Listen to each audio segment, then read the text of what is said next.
Hello and welcome back once again to Infinite Jeff, the project where I, Jeff, my name is Jeff. I read the book Infinite Jest by David Foster Wallace to you, one page at a time, one day at a time. Put it up on the internets, specifically www.youtube.com for anyone to listen to who stumbles upon it.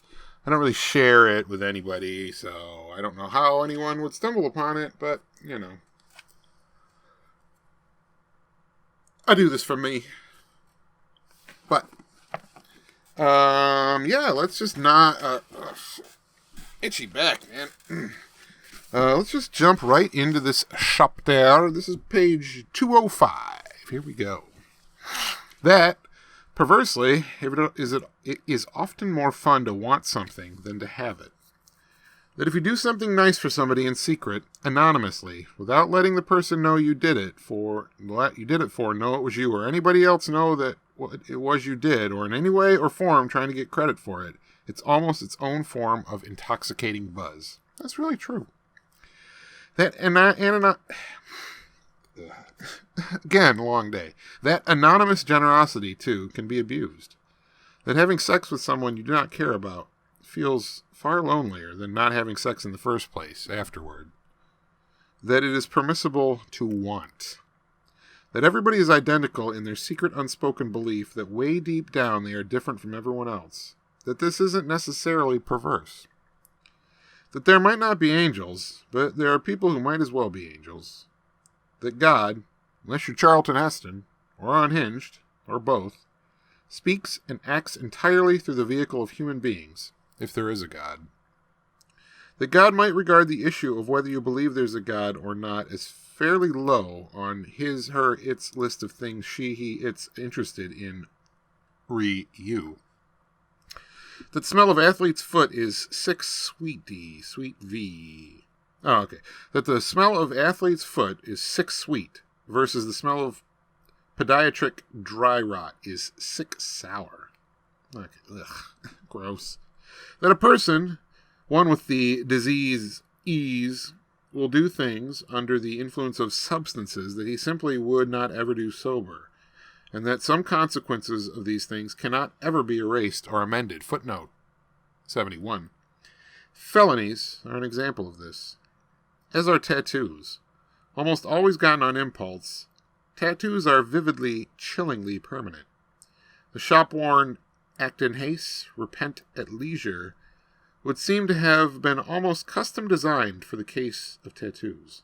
For a while, the new resident, Tiny Ewell, got first keenly interested and then weirdly obsessed with people's tattoos, and he started going around to all the residents and outside people who hung around Ennet House to help keep straight, asking to check out their tattoos and wanting to hear about the circumstances surrounding each tattoo. These little spasms of obsession, like first with the exact definition of alcoholic, then with Morris H.'s special Toll House cookies until the pancreatitis flare, then with the exact kinds of corners everybody made their beds with, these were part of the way Tiny E temporarily lost his mind when his enslaving substance was taken away. The tattoo thing started out with Tiny's white-collar amazement at just how many folks around Ennet House seemed to have tattoos.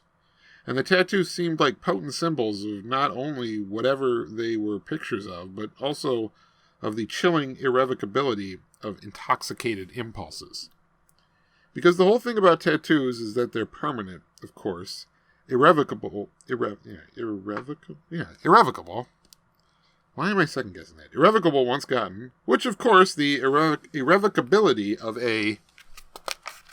that was page 205. I like that word, irrevocable. Irrevocability.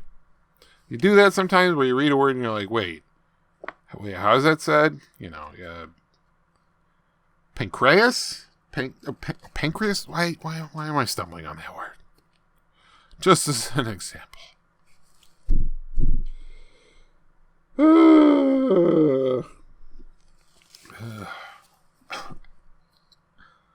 Oh, man. The world turns. Well, that's page number 205. I will click stop And then I'm going to read page 206 and then edit these and upload them. And, I mean, it's only 6 p.m., but my God, feel like I want to fall asleep. And I don't want to just chug another energy drink. That's stupid.